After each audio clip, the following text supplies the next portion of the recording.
Hello, I'm Mark Ainley from Sense of Space Contemporary Feng Shui. Welcome to another episode in which we're going to be exploring the connections between your home and your life experience. I'm going to talk today about something that we see a lot in design that we don't see in nature. Feng Shui is a way of applying the design principles of nature in a man-made environment.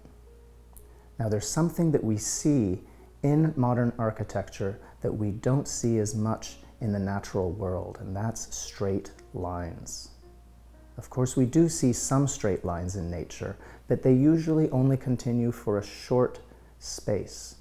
But in modern architecture, we have floor-to-ceiling lines and corners and long tables and long edges of bookcases and other items of furniture.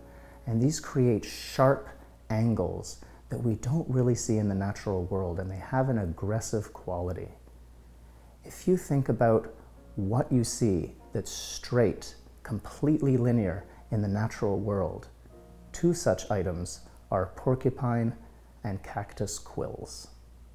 And they deliberately have this form in order to be aggressive and protect themselves. So there's this kind of offensive, aggressive, protective energy to these straight lines.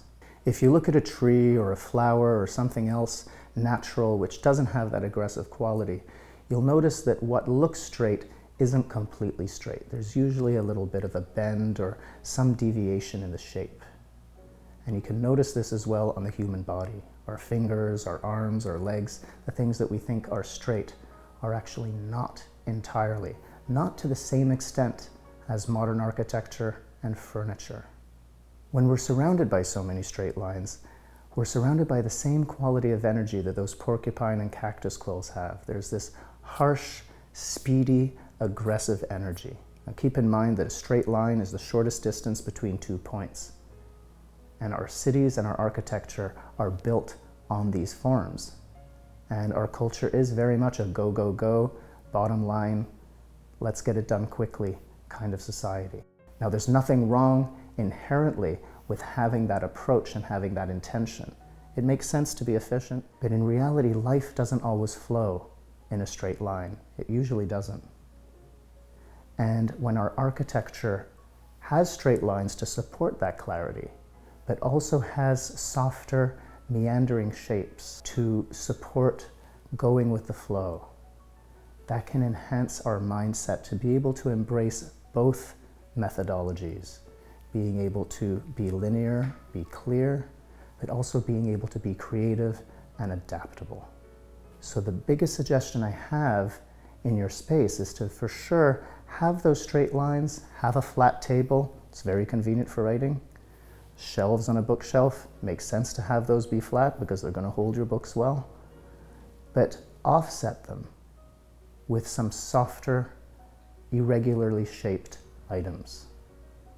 So around your table, which is going to be flat, have some soft cushions or some flowers that change the shape, that soften the atmosphere.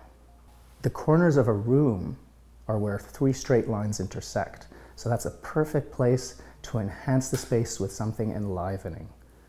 Plants, an aromatherapy diffuser, a lamp, a soft piece of furniture, whatever's going to work in a particular space. So in addition to balancing the inner corners of a room, you want to take a look at the outer corners and edges of furniture. Now, of course, I don't suggest that you drape everything and make it all Victorian, but having some softer items and even buying some furniture, if possible, that have rounded corners, it just creates a softer atmosphere.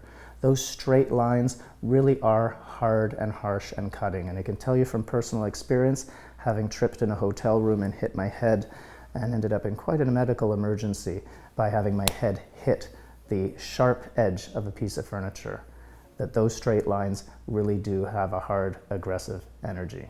So doing what you can to soften the energy around those straight lines, even if it's just having a round lamp nearby or a plant or something, it doesn't have to cover every aspect of it. But having it nearby is that balance of yin and yang, as we explored in another video. What this is going to support is you getting out of that linear mindset, having to get things done quickly. When you have these multitudinous forms and shapes in your space, it helps you embody more of a go with the flow mindset. The fact that there is more than one way to get to where it is that you're going. And life usually is going to take you in a different direction than you might expect. So enjoy the clean lines of your furniture and your room, but also balance the space with different forms to help soften things, so you can have an ideal balance of softness and directness. I hope you'll be able to apply some of these hints in your space and experience the benefits. I'm Mark Ainley from Sense of Space Contemporary Feng Shui. Thank you for tuning in, and see you next time.